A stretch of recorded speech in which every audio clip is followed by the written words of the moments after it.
எல்லாருக்கும் வணக்கம். Welcome to way to cope. இன்றைக்கி நம்ம ஜுவல்ல ப்ரைஸில் பாடம் 8வது ஓகேங்களா. 8வது பாடத்துக்கான ஒரு மதிப்பெண் வினாக்கள் தான் பார்க்க போகிறோம். இது ரொம்ப சின்ன லெசன். ஸோ டக்குனா முடிஞ்சிடும், ஸ்கிப் பண்ணாமல் பாருங்கள். ஃபஸ்ட்டு கொஷின் தங்கம், தங்கத்தோடு சேர்க்கப்படும் கலவைகள், நகைகளின் வகைகள், கல்நகை வகைகள் ஆகியவற்றை பற்றி ஆழ்ந்த அறிவும் அனுபவமும் பெற்றிருப்பவர். அதாவது எந்த வகை நகையாக இருந்தாலும் அதோட முழுக்க அதை பற்றின அனுபவம் யாருக்கு இருக்கும் அப்படின்னா நகை மதிப்பீட்டாளர். ஆப்ஷன் டி தான் இருக்கும் ஓகேங்களா. ஆப்ஷன் டி நகை மதிப்பீட்டாளருக்கு தான் இருக்கும். அடுத்தது 2வது கொஷின், பண்டைய காலங்களில் தொன்று தொட்டு நகை தொழிலையும் நகை மதிப்பீட்டு தொழிலையும் செய்து வந்தவர்கள் யார் அப்படின்னு கேட்குறாங்க ஓகேங்களா. பொற்கொள்ளர்கள். இப்போ தான் நகை மதிப்பீட்டாளர். முன்னாடிலாம் பொற்கொள்ளர்கள், அந்த நகை செய்கிறவங்க இருக்காங்கள்ல, அவங்களுக்கு தான் அதை பற்றி தெரியும். பண்டைய காலங்களில் தொன்று தொட்டு நகை தொழிலையும் நகை மதிப்பீட்டு தொழிலையும் செய்து வந்தவர்கள் யார்? பொற்கொள்ளர்கள்.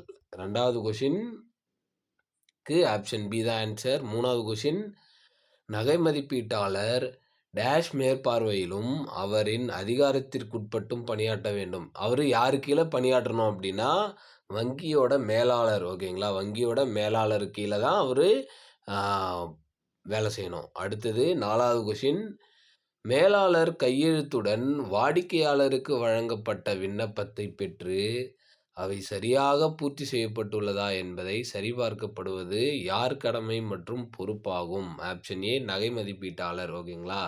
நகை மதிப்பீட்டாளர். அடுத்தது 5வது கொஷின், வாடிக்கையாளரின் நகைகளை மதிப்பீடு செய்யும் போது போலியான நகை இருப்பின் நகை மதிப்பீட்டாளர் யாரிடம் தெரிவிக்க வேண்டும் ஓகேங்களா. போலியான நகை இருக்கணும்னா யாருக்கிட்ட தெரிவிக்கணும் அப்படின்னா வங்கி மேலாளர்கிட்ட தான் தெரிவிக்கணும். ஆப்ஷன் சி தான் ஆன்சர். அடுத்தது 6வது கொஷின், டேஷ் இடையனை கொண்டு தங்கத்தின் சந்தை விலையை கண்டறிய வேண்டும் ஓகேங்களா. டேஷ் எடை, அது எடைன்னு வரணும். டேஷ் எடையினை, அதாவது எந்த எடையை வச்சு தங்கத்தின் சந்தை விலையை கண்டுபிடிக்கணும் அப்படின்னா நிகர எடை தான் ஓகேங்களா. ஆப்ஷன் சி தான் ஆன்சர். நிகர நெட் வெயிட்டை வச்சு தான் கண்டுபிடிக்கணும் ஓகேங்களா. ஆப்ஷன் சி தான் ஆன்சர். அடுத்தது 7வது கொஷின், நகைக்கடனின் அளவு சந்தையில் டேஷ் சதவீதம் மிகாமல் இருக்க வேண்டும். 75% மிகாமல் இருக்கணும் ஓகேங்களா. 75%க்கு மிகாமல் இருக்கணும். அடுத்தது 8வது கொஷின், வாடிக்கையாளரிடமிருந்து பெற்ற நகைகளை மேலாளரிடம் ஒப்படைக்கும் வரை யாருடைய பொறுப்புடன் கூடிய பாதுகாப்பாகும்? ஆப்ஷன் சி நகை மதிப்பீட்டாளர் தான் ஓகேங்களா. நகை மதிப்பீட்டாளர். அடுத்தது 9வது கொஷின், நவீன யுகத்தில் கரட்டோமீட்டர் மூலமாக எத்தனை மைக்ரான் அளவுக்கு தங்க நகையின் தரத்தினை கண்டறிய இயலும்? 30 மைக்ரான் ஓகேங்களா. ஆப்ஷன் சி 30 மைக்ரான் அளவுக்கு தான் இந்த கரட்டோமீட்டர் வச்சு தங்கத்தோட தரத்தை கண்டுபிடிக்கிறாங்க. அடுத்தது 10வது கொஷின், தினமும் உரைக்கல்லில் உரைக்கப்பட்ட தங்க நகை துகள்களை மெழுகு உருண்டையில் ஒத்தி சேமித்து வைக்க டேஷ் பதிவேடு பராமரிக்கப்படுகிறது அப்படின்னா மெழுகு உருண்டை பதிவேடு.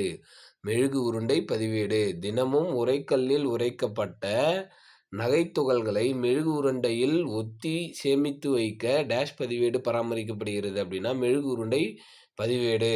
இதோட இந்த லெசன் முடியுது. So thank you friends. இந்த வீடியோ உங்களுக்கு பிடிச்சிருந்தால் லைக் பண்ணுங்கள், ஷேர் பண்ணுங்கள், கமெண்ட் பண்ணுங்கள். மறக்காமல் சப்ஸ்கிரைப் பண்ணிவிடுங்க. சப்ஸ்கிரைப் பண்ணிவிட்டு ஆல் பட்டன் அழுத்தினா தான் நாங்கள் போடுற வீடியோ உங்களுக்கு அப்பப்போ கிடைக்கும் ஓகேங்களா. இது உங்களுக்கு யூஸ்ஃபுல்லாக இருக்குது, உங்கள் ஃப்ரெண்ட்ஸுக்கு யாருக்குன்னா தேவை அப்படின்னா ஷேர் பண்ணிவிடுங்க.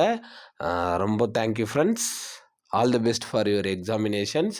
எந்த எக்ஸாமாக இருந்தாலும் நல்லா எழுதுங்க. அதுக்கு எங்களோட வே டு கோப் ஒரு கைடன்ஸாக இருக்கும்னு நாங்கள் நம்புகிறோம். Thank you friends.